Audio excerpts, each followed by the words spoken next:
Welcome to ShovelTalk, a podcast for economic developers. From your friends at the Golden Shovel Agency. Hello and welcome back, Shovelheads, to another episode of Shovel Talk. I am producer Darren. In this episode, Bethany talks with Sherwood, Arkansas Mayor Mary Jo Heye-Townsell and talks about what it's like living in the shadow of a major metro area. Sherwood, Arkansas is a northern suburb of Little Rock, Arkansas, and Mayor Townsell talks about how they have utilized placemaking to recruit businesses as well as residents to the community. Take it away, Bethany and Mayor Townsell. Hello, everyone, and welcome to another episode of Shovel Talk. I am your host, Bethany Quinn, president of Golden Shovel, and today I am joined by Mayor Mary Jo Heye-Townsell of Sherwood, Arkansas, and I'm really excited to be speaking with you today, Mayor, because we don't have very many mayors on the podcast, and I feel like that's going to be such an interesting perspective for our listeners. So welcome. Thank you. Glad to be here. Now, I know that you have been mayor for 4 years, but before that, you were on the city council for 12 years. Is that correct? Correct. Yeah, this is the beginning of my 4th year, and then I was on council for 12 years before that. Yeah. Okay, great. So you obviously have a lot of experience when it comes to running a community and being a very key voice in the direction the community is taking. So I really want to dive into that throughout this conversation because so many of the economic developers who listen have to work very closely with their mayors and their city council, and that insight I think would be helpful for them as well. I will add as well, I'm in a unique position in that my spouse is a former mayor as well. Oh, wow. So I was able to learn. I like to say I was in mayor school for a decade of just this constant, all the teaching moments everywhere we'd go. It's like, okay, this road is called a merging diamond, and this is a look at these details and look at the Right. lighting and so. Sure. So does that mean at the dinner table you were talking about merging diamond road patterns? We do talk about city stuff all the time. In fact, there are times when I like to say he's now living vicariously through me. Sure. And so I'll come home and, there are days where he's like, so what happened today? And I'll be like, I can't talk. It's just, I'm all talked out. Like, right. I need a break. I need a break, but it's great to have him as a sounding board if I need it, just kind of talk about different things going on, how projects are coming along and so forth. So Sure. we are, the great thing is he is so supportive because it's hard on spouses of very involved mayors. Sure. And he knows that if we go to the grocery store, it's not going to be a quick in and out. Your trips get a lot longer because people are going to want to stop and say hello or talk to you and so forth. So, yeah, grocery delivery for the days where you're all talked out, right? Yes. That makes sense. Well, why don't we start by kind of situating where Sherwood is in the world for our listeners? Absolutely. So we are kind of centrally located in Arkansas. We are north of Little Rock. I can be in downtown Little Rock in 15 minutes. Okay. So it goes Little Rock, North Little Rock, Sherwood, and then, Jacksonville. We have, there's a Little Rock Air Force Base that's out. The back gate where the residential area is right where Sherwood ends. And then we also are stone's throw from Camp Robinson, which is a Army reservist base as well. So we're really situated. Strong military presence. Yes, lots of military, and that's how I ended up here as well. But it really fits what our motto is in Sherwood, which is close to the action but far from the noise, because it really is postured in such a good place to where you can get to so many different areas easily from here. So Well, it's really interesting when you have a community that's so close like you are to one that is very well known, right? Little Rock Right. is very well known. And so that creates a lot of opportunities for you, I'm sure, in the economic development space. Simultaneously, you have to differentiate yourself, right? Like, why come to Right. Sherwood instead of actually going to Little Rock? So, how have you done that? Well, and it's constantly fighting that, I will say, because not only you've got not only Little Rock, but also North Little Rock. So you've got a mall's one exit away in North Little Sure. Rock, and those type of things. They're about double our size. But I think one of the things that makes Sherwood really stand out is the fact that yes, we are a bedroom community, but we also have, such great business opportunities, whether that's in the form of, restaurants, hotels, medical, et cetera. A lot of just those basic needs, because we are a really, really safe community. We're really growing. You can get our neighborhoods are very nice, Mhm. by and large here, and you can get a really good price point home. And so by the fact that Little Rock can have some issues in terms of crime that we don't have. And so we are kind of in an area where the communities around us are much higher crime areas, and we're not. And so one of the things is not only do we have good demographics in which to, and what I mean by that, we are a diverse community. We're not a white flight, community. We're diverse, but we have a good educational level, good median income, good age demographics, all that good stuff. And we're a growing community, but we're also safe, and that you don't have to worry about, product walking out the door like you could in other Sure. places and those type of things. And so a lot of it is, I have a lot more success Mhm. with people and businesses that are from here because they know we're this hidden gem, Sure. versus on the national level where they're just looking at it from 2,000 feet up in the air going, no, I think this other area would be better. But what they don't realize is that, things like, if you're from here, you're going to avoid that area. And Mhm. you're going to avoid it for several reasons, panhandlers, theft, difficult to get in and out of, the lack of ease of travel and those type of things.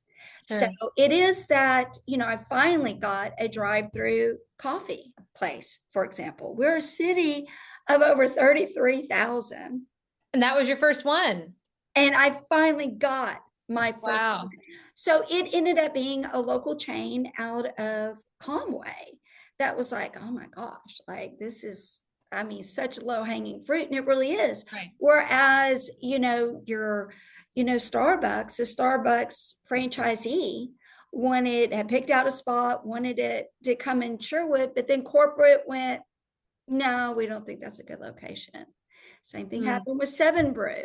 The franchisee's like, oh, this looks good. And then at the Sure. last second, corporate, who doesn't really understand the Mhm. traffic inflows, outflows, and also just how easy it is to get to those locations.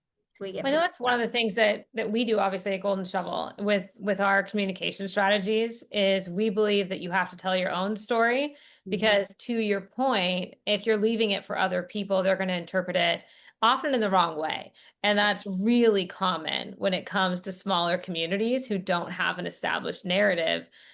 So definitely what you're saying makes a lot of sense. That's the type of thing that we work on every day is trying to tell a story in a way that makes it clear businesses will be successful in the Sherwoods of the world, right? You don't have to Exactly. go to a major metropolitan community in order to have success.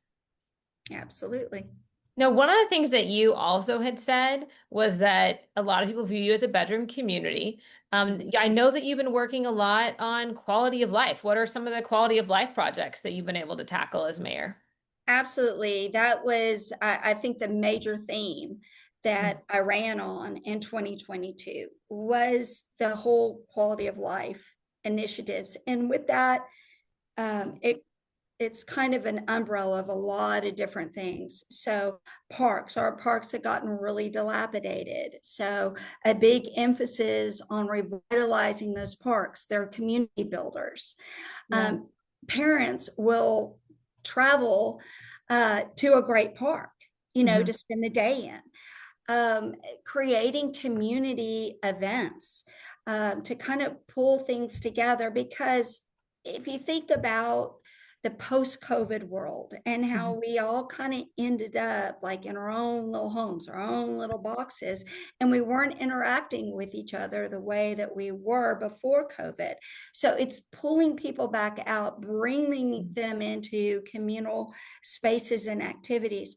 Also, things like making us more walkable, more sidewalks, improving the lighting, making our city more inviting, the overall appearance of our city. So whether that's, planting flowers, picking up trash, making sure those my husband and I call them snipe signs, those random, like we buy houses signs that they'll throw up, at your intersections and so forth. You may put one of those in Sherwood, but it's not going to last very long. So, Sure. yeah, but it's just those things to make your city just look neater and nicer and have those, first impressions, as well as, working on making us more bike ped friendly.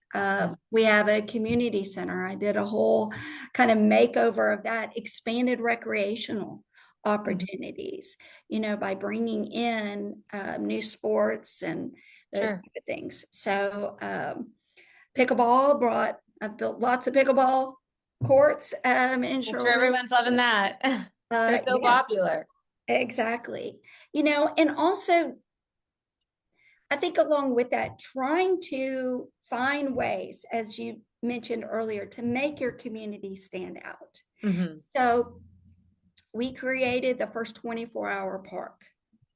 Okay. In all of Central Arkansas. I don't even know if there's another one anywhere in Arkansas, to where you could come and you can play pickleball and you can be safe because it's right by the police station, and there's walking trails and bathrooms and water fill station, workout equipment. As a former RN, I know how important it is that we have opportunities, free opportunities for physical fitness, because that improves your, not only your lifespan, but the quality of that lifespan. So just all those types of initiatives that we are, working to constantly to push forward. Yeah, and that makes a lot of sense. And, talking about parks and events, those are things that every community has to have. They are very core to your residents' quality of life. And when you're talking about creating those connections with bike and pedestrian trails, I think that definitely helps too, because it makes those assets you created more accessible to the community from neighborhoods. A lot of people don't think about those connections. And I think too, it's more than just sticking up a playground. So one of the things that has been important to me is that every playground we do be unique and special and have different kind of amenities. Before I was mayor, we would take the exact same piece of playground equipment, and it was a constant rinse and repeat. And we didn't have any inclusive playgrounds. They were kind of just for one age group, nothing really that somebody beyond the age of 6 or 7 would be interested in. At City Hall Park, we put in the first inclusive playground, but one of the things that's so neat with it is seeing the high school kids out here too, coming up with not only creative in the way that each one looks. But I mean, who doesn't love like a good zip line, right? Right. No, that's fun. All those type of things. So when we did another park in Lake Cherrywood, which was a completely dilapidated park and so forth, we put in, got a grant and were able to put in a large inclusive basketball court. We have the Rolling Razorbacks are out of Sherwood. And so now we're creating a space to where, those Rolling Razorbacks are no longer confined to just being inside at our community center. They can now experience basketball outside as well. So, and then from there, it was like, okay, what could we do next? That playground is terrible. So then we built the largest play. I like to one up every time you do something, but that one's like a treehouse thing because it's kind of in a forested area. And the thing that's so neat about that is for kids in wheelchair, I mean, it gets them up nice and high up in the air so that they can kind of experience that with these really cool, serious slides. I mean, there's all sorts of big slides, zip lines, Nice. disc swings, all that kind of stuff. And then I was able to jump on the opportunity of actually buying the little lake itself. And now we're fixing that up. We'll be able to raise the water levels. And now we'll have another place in our city for fishing. Oh, great. Kayaking, all that good stuff. So anyway, That's awesome. exciting stuff. Yeah, no, it really is. I mean, it's the things that make it to where you want to live in a community. And, workforce attraction efforts are underway all over the country, right? That is such an important thing. And you have to have assets like that to make people actually want to move their family. That makes a lot of sense. That's working.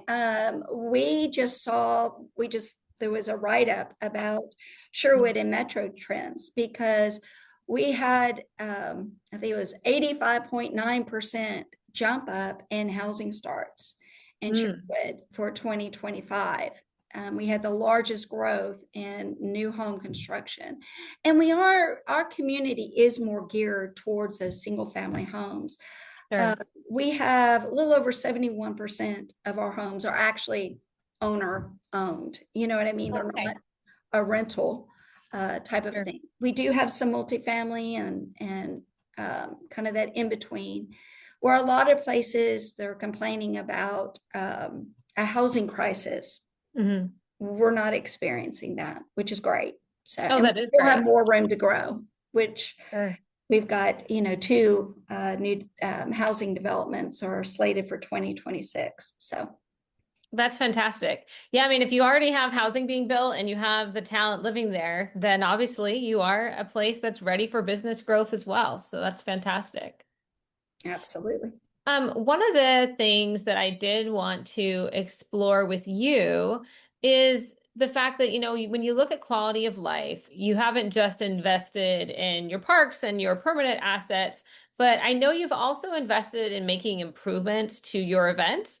I really love that you have a European style Christmas market, for example, and I thought maybe you could tell our listeners a bit about that. Sure. Well, I actually so I didn't grow up in Sherwood. I grew up in Conroe, Texas, which is north of Houston, Texas.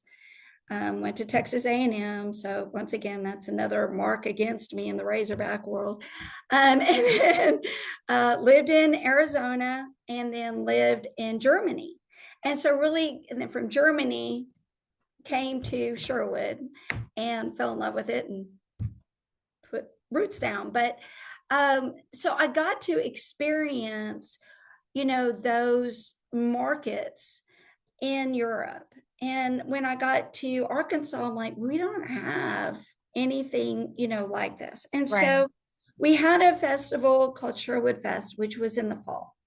And I also have, I've got a background as well in economics. And so I try to kind of evaluate everything and go, okay, how much did we spend? What did we get out of it? Do, cost benefit analysis of it.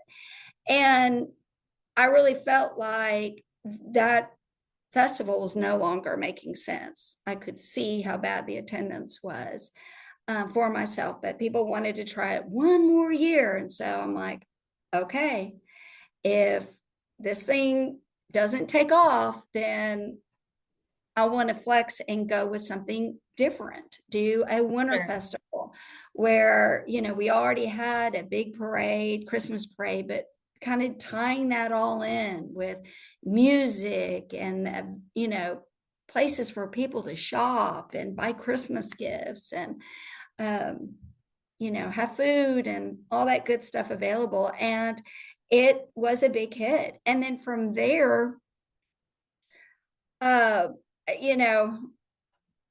my mother had sent me a couple of years ago, I think it was out of Dallas, this video of a drone show. And I'm like, God, I hate to admit it, but that is so cool. So our goal then this past Winterfest is, I'm like, I want a drone show. I want, Are you talking about where they make like shapes in the sky, Yes. almost like fireworks? Yeah, those are pretty cool. I saw that at Disney.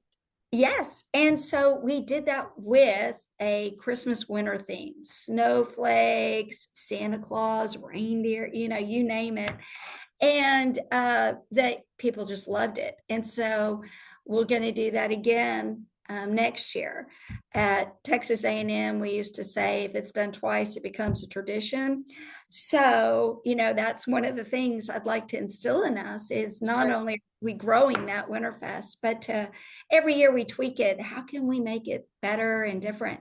Another thing that we did is I moved where we did our July 4th event. We used to have it kind of out in a park called, Sherwood Forest. But the problem with that is the forested area made it difficult to really enjoy the fireworks because we have a hilly terrain. And so I moved it to our golf course. Oh, okay. And I thought, we're going to do it July 3rd. And I know people thought I was crazy at first, but I'm like, it's going to save us on employee overtime costs. It's going to, boost morale because now they're going to get July 4th with their weekend. We're because Central Arkansas is kind of a big lake, where people will go out of town to lakes and so forth. So they could still hit July 3rd, then go out of town on the 4th. Sure. Well, we brought in food trucks and we had music and everything else. And it was this huge success. It really made you feel so good about not only living in Sherwood, but living in Arkansas, more importantly, being an American, because it was Americana at its best. Everybody's all spread out on the golf course. Everybody's playing together. Families are having picnics and that thing has just taken off and become huge. And so this next year, we are going to be, pushing out. It's going to be the largest firework display in Central Arkansas, and it's all coordinated with music and everything. So it's become this really neat event that now it's bringing people into our community. I was a swim coach. I've been lots of things. And so it was neat. So some of my swimmers came, I think it was year 2. And they were like, we had no idea Sherwood was this cool. And I'm like, yeah, these are now college students. And that's what I want. I want those young professionals going, I need to think about living in Sherwood. Like, this is actually a pretty cool place to live, Well, it's funny how events like that can create that image, that perception, right? Because you have to have a reason to bring people into town and then wow them when they're there. Exactly. And I think it's interesting that you kind of looked at just tweaks you could make to shift what you were doing to make it that much better and that much more exciting. Absolutely. It's not always about having a much bigger budget either. It doesn't sound like, right? You just kind of re-envisioned where and how. Well, and that's been one of the great things too, is that this has really become a private public partnership. The businesses in our community have absolutely bought into all this. And so now they're sponsoring concerts, and they're Nice. sponsoring, the bounce houses and all the different things that go into some of these events. They want to be a part of it. We are typically, on the news, on the different morning shows and so forth. They enjoy us coming and promoting the events. Sure. Usually we have the news stations there July 3rd, because once again, by being unique and not being July 4th, it's easy fill for them, Right. come and, hey, we're at the Greens, and, Right. for Yeah, they this need great something to fill the celebration. news cycle that day. That's Exactly. great. Yes. And I would say that's another thing too that's been a big push in Sherwood, is on the communications front. You kind of mentioned, that Sherwood and how we need to tell our story, but we also need to tell that story to the people who are here, Right. and with the fact that newspapers are just not what they once were. And we used to have a newspaper called Sherwood Voice. It's been gone, quite some time. And so you don't really get as much newspaper coverage, and people just don't subscribe. And so it's like, okay, we need to start thinking outside the box. So we created our own city newsletter that's available online. We push it out through social media. We just had a senior citizen luncheon, and they love the newsletter because they want the paper, right? They love being able to take that home, and in it talks about the events coming up the next month, things going on in the city, just good information. There's, I always do an article from the desk of the mayor, kind of talking about some of the things happening in Sherwood, why we're doing some of the things we're doing, and so forth. So that's been a great resource. We went from having a small social media presence, and then I got into office and I found out that our account had been hacked and had been taken over by, I don't know, someone in like Taiwan or whatever. So we had to start completely over.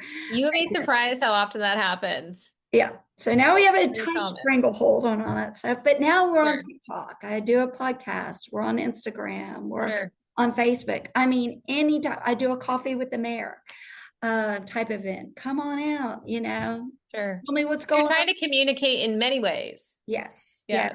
Always trying to be out there and presence, trying to touch as many people as you can through as many different mechanisms as we can out there. In our newsletter, it's at doctor's office, dentist's office, car dealers, any place where people might have to sit and gather for a little bit.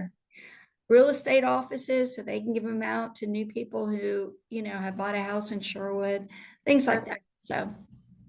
No, that's great. And it is so important right now to have an all of the above approach to communication, because everyone uses something different, right? And preferences, even on social media. You could have people that will be on Instagram but refuse to be on Facebook.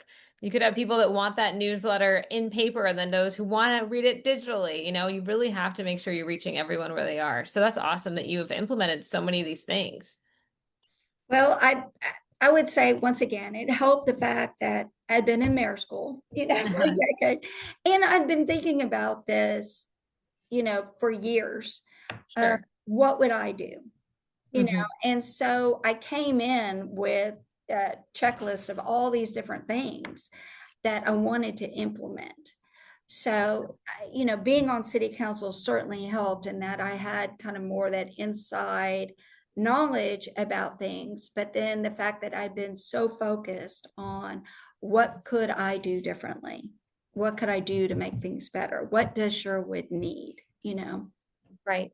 No, that makes a lot of sense. And one of the things that I want to make sure we do is we talk about things that I think will really help all of our listeners as well. And that's, how do you, if you're an economic developer, work with your mayor and work with your city council to make sure that all of you are rowing in the same direction? I know you've been involved in Sherwood for a long time. I will tell you that not every community is as collaborative. Not every community has everyone working together on the same goals, and that's not any one person's fault, but sometimes that's just the way it is. And so any tips that you can share to help people get on the same page, start going in the same direction, I think would be really helpful to our listeners.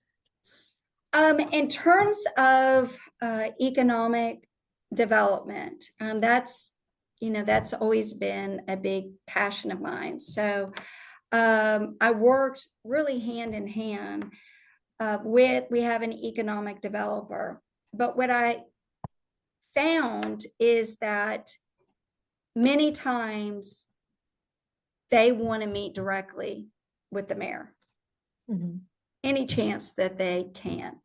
I would say we try to eliminate as many obstacles as possible and handhold. Okay, what do we need? I'm giving an example, like Aldi's. And I would say, I'm on my second economic developer, and there was almost a year in there where I was mayor and economic developer. So you had both hats. Had both hats. But, for Aldi's grocery store, for example, they ended up having a problem with Central Arkansas water and water line being too close to the wastewater line. What do we need to do? Blah, blah, blah, And so I was able to get in there and to help facilitate that with Central Arkansas water. They're going to be more likely to take my call, the CEO of Central Arkansas Water, than a developer's call, let's say. Sure. To say, and you have to be careful not to overutilize those resources. Do you know what I mean? Like, you don't want to be going to the well for every little thing to ask for favors of, hey, I've got a problem with this water line. I need this expedited. Got to get the store open, type of a thing. I really appreciate my developers, my commercial developers that stay in touch with me, and I am not shy, so I'll reach out to them. And I think that's important that mayors do that, to be like, hey, what's going on with this property? Getting any bites? What can I do? Do you need drone footage? What can I do to help market this?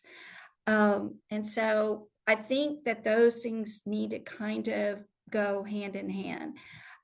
With your city council, I think very rarely are you going to find a mayor and the entire council in lockstep.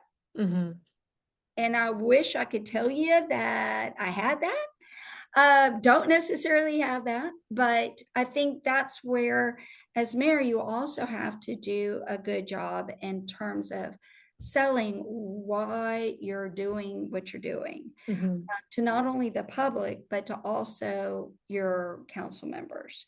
So I would say, when I came in, you had some, I beat an incumbent who'd been in this office for a really long time. And then you'd had a long time mayor before that.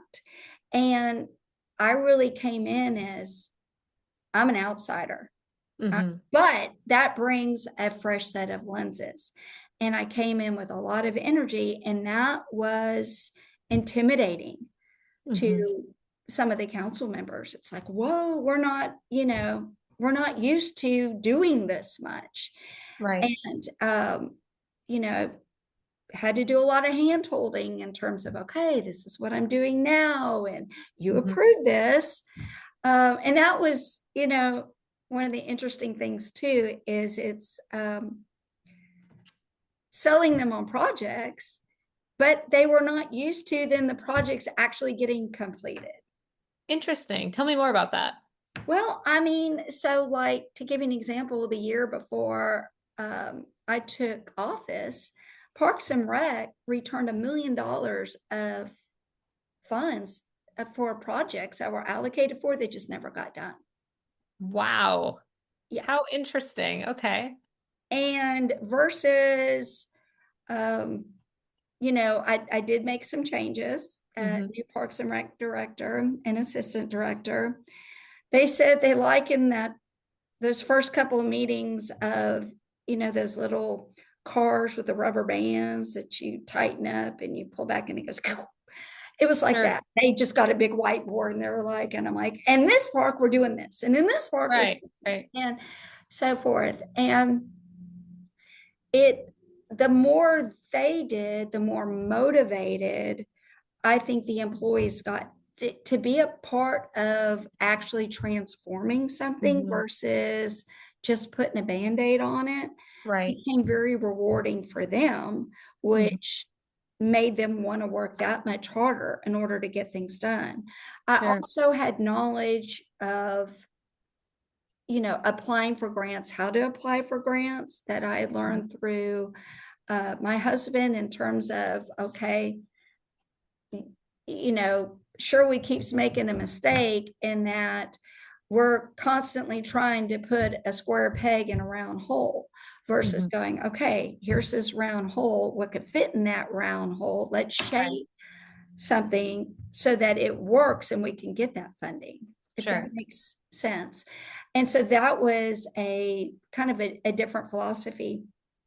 I ended up having some turnover on the council, and fortunately for me, they were people who were excited about the changes taking place in Sherwood and really wanted to kind of be a part of this like new day in Sherwood. And I think with that, it's kind of brought people on board with it. So it's gotten easier, and I think it's part of it too is developing the trust that I'm not taking us in a crazy direction. Like, for example, of that, our city hall park, which is centrally located in our city. And I had this whole vision of what I wanted to do. And I knew I was going to be on a tight budget. So I had worked with, consultant engineer, and he's like, here's a way in which you can do it. And you don't have to pay for engineering and blah, blah, blah, blah, blah. And so I described it to them in great detail. Now, luckily, my person over maintenance was my assistant parks director. And the big joke is he understood Mary Jo speak. And so I could, with words, paint a vision of here's what I'm thinking. And he could go, got it. Okay. I know how to do this, type of a thing. And there were times I know people thought I was crazy, but then when they saw the end result, it was like, wow. Right. And there was a point in there where it was like, well, we want a drawing. Well, I'm not good at drawing. I can paint it with words. I can paint you a picture with words, but I think it was getting over that first hump of, wow, she's taken this and done something completely outside the box, created this space, and people love it.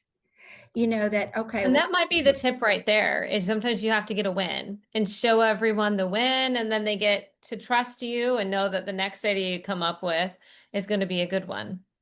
The other thing too that, especially, I had a conversation recently with a council member and kind of going over some different things with them. And I'm like, we just got touted in these two publications because of our housing starts. And then we've got this going on. We've got this going on.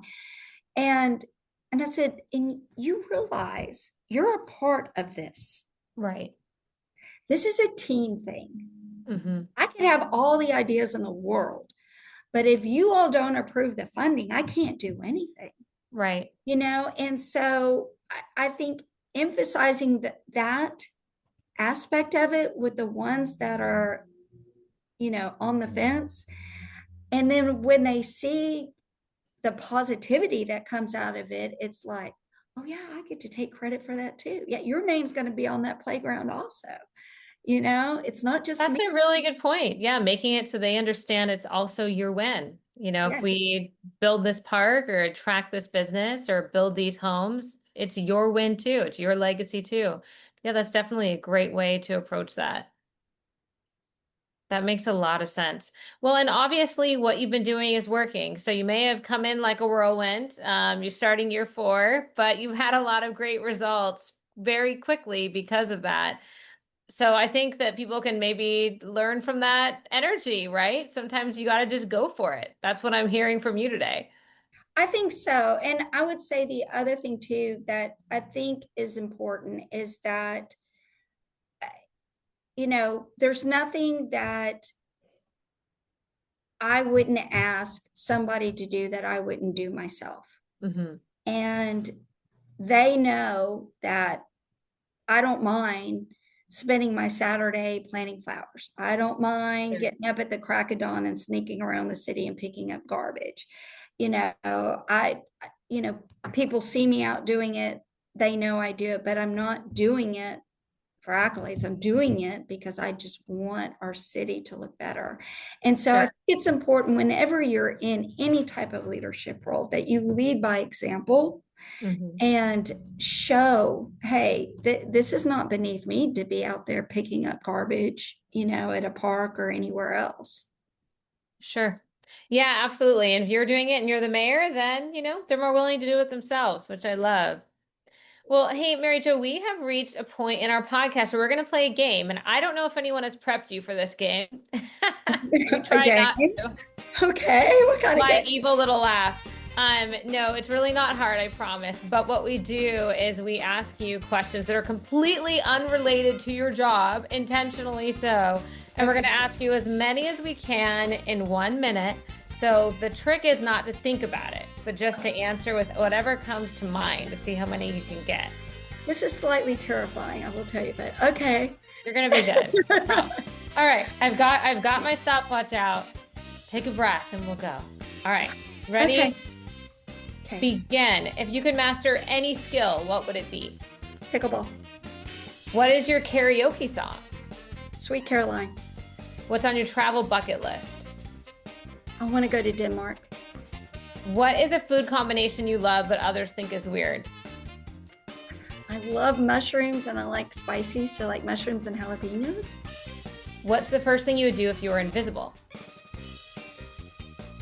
Sneak around the White House and explore it. If you had a theme song for your life, what would it be?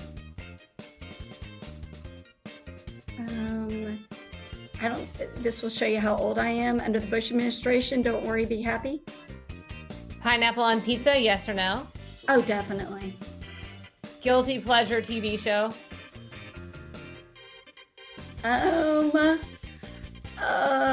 Okay, like I hate to admit it, but I love reality shows. So like Traitor, Survivor, Big Brother, any of that kind of stuff. Book you're reading now or favorite book, either one. Our Town. Our Towns. My daughter's reading that right now too. All right, what do you want to be remembered for? Transforming this community, leaving it far better than I found it. Being someone who's gracious and kind and who's not afraid to like also fully be a woman boss in this role. So, well, I think Mayor Mary Jo, you are well on your way to those things. And you did a great job answering my very random questions. I warned you they would be random. You got all of them done except for the last one in the minute. And I always give you more time for the last one because I truly want to know what matters to you. And I think that's a great way to find out, knowing what you want to be remembered for. So thank you for opening up and sharing a little bit about who you are outside of just being a mayor. Now we all know that you do like pineapple on your pizza. Oh, yeah, with Canadian bacon. Yeah, me too. Absolutely. That's a good one. Yes. Well, thank you so much for joining us today. We really appreciated the conversation. And I invite everyone just to check out Sherwood and see what the great things that are happening there. Absolutely. And thank you so much for this opportunity. It's greatly appreciated.